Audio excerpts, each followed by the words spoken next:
I understand that Crown Point Country Historical Society is going to have a longhouse. Can you tell us a little bit about that? Yes, I'd love to build a traditional Wasco longhouse on those grounds so the people of the world can come and see them and enjoy what we used to enjoy on this big river. We call it Enchawana. To most of our people, it was known as the River of Life because it fed us. And we could always get all kinds of food. There's 13 moons in a season, and there were 13 runs of salmon, one every moon. Now we're down to 6, and some of those are near extinction. And the longhouse was where they stored those fish, the dried fish, the itaplik, the smoked fish, and all the food that they ate and gathered all went into the longhouse for storage. And these things were treasured because they were year-round occupied by the aged and the infirm. And different times of the year they were just loaded in the winter when the people got together for our prayer meetings and to live. Some of them were very long. A 520-foot or a 25-foot longhouse would hold 525 people.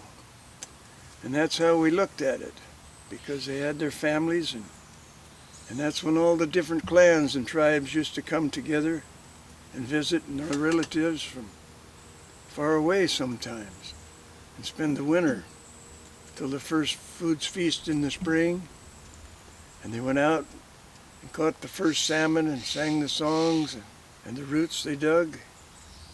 And we all celebrated in the longhouse before we could go get our own food, other than what was left over in storage for our winter months through the summertime and spring.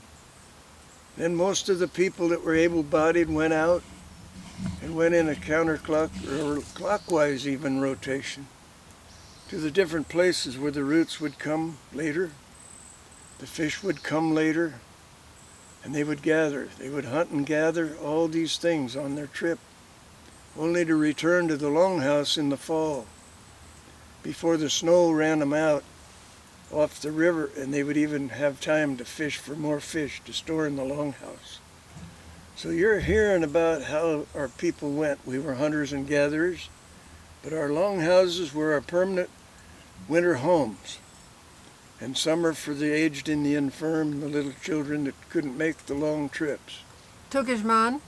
Yes. Ken Katchia Smith, this is Tukishman, and I would like to also ask, were these structures ever moved? Oh yes, and sometimes very rapidly.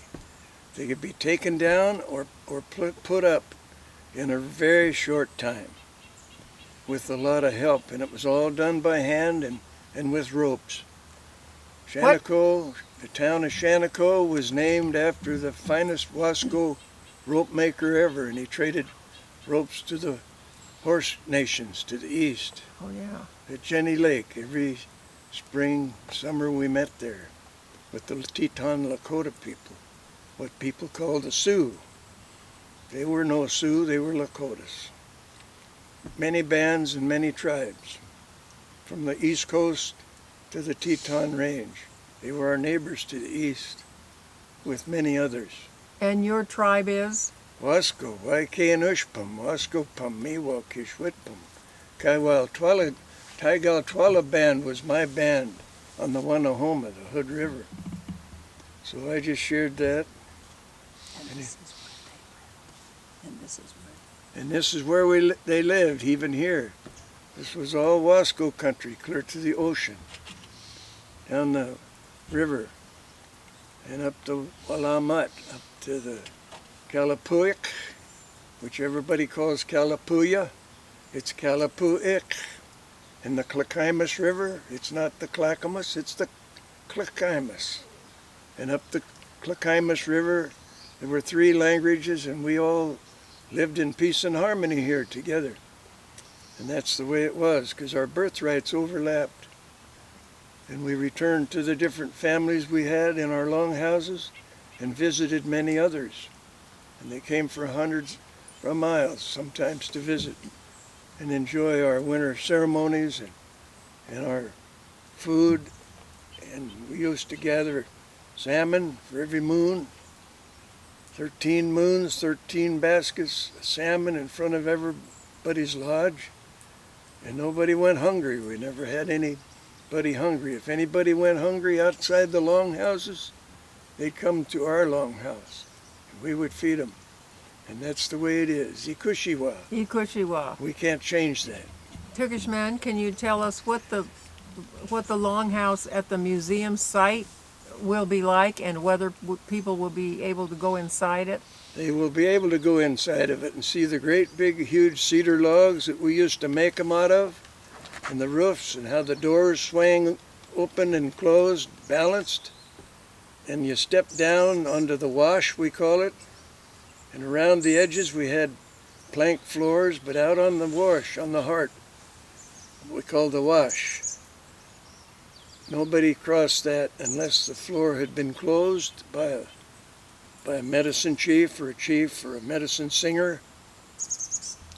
And both women and men held those positions, as they still do to this day. And it's very interesting to share some of our culture with you people, because people want to know. And that's the way it is. Ikushiwa. We can't change that. Thank you, thank you. Any more questions, you can ask me. Otherwise, I say, aye, Klaukush. Aye. Means I speak the truth. Thank you.